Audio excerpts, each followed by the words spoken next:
sinabi ni Mr. Nesgal, tungkol sa pira, di ba? Kung pira lang po ang kanyang pag-alis, di sana noon pa.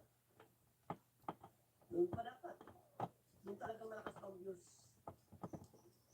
sa YouTube. Batid po ng lahat. Ngayon, ng mga vloggers, ng mga viewers,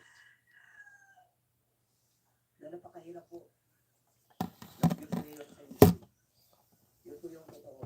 Pwede na nagko-comment na nagkaroon ako ng bahay dahil sa kaya narabas, pag-vlog. Totoo po yun. Totoo po na nagkaroon ako ng bahay sa pag-vlog. Pero, pinaghirapan ko naman po yun. Dahil, buwis buhay ko yun. Hindi lang basta-basta. Naalala nyo. Marami po kami pinagdaanan na hirap. Ito lang, for example lang natin, yung nalubog kami sa likod ng iling.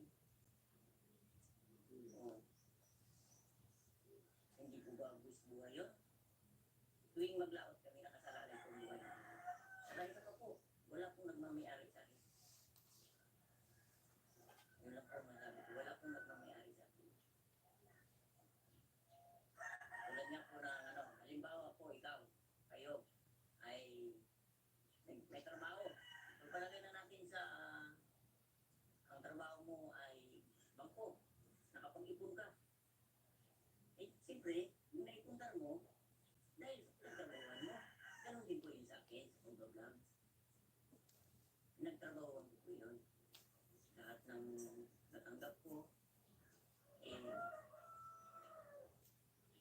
suklihan ko naman po yun. Kung sino po ba, tatanong ko lang po, kung nakapansin niyo, sa mga kasamahan ko,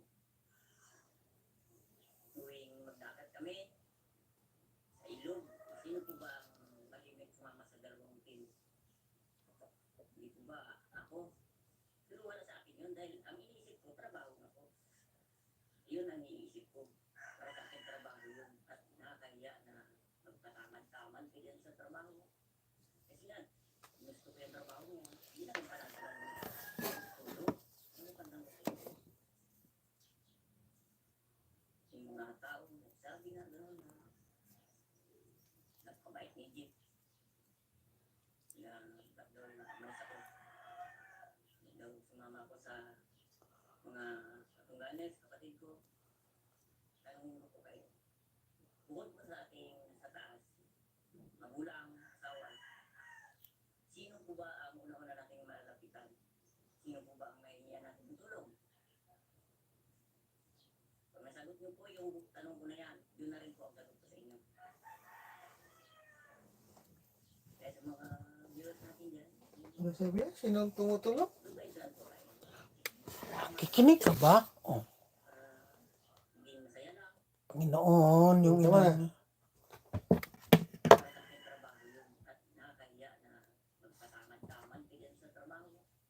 Kasi nga, gusto ko yung trabaho niya. Hindi na lang parang todo. Ano pa nang totoo? Yung mga tao, sabi nga gano'n na nagpabait ni Jeep. Na tatlo umalis ako. Nung sumama ako sa mga katungganes, kapatid ko. Tanungin ko po kayo. Bukod po sa ating sa taas, magulang, asawa, sino po ba ang una-una natin malalapitan? Sino po ba ang mahihingian natin ng tulong? Pag nasagot niyo po yung tanong ko na yan, yun na rin. Siyempre, mga kapatid, depende sa kapatid.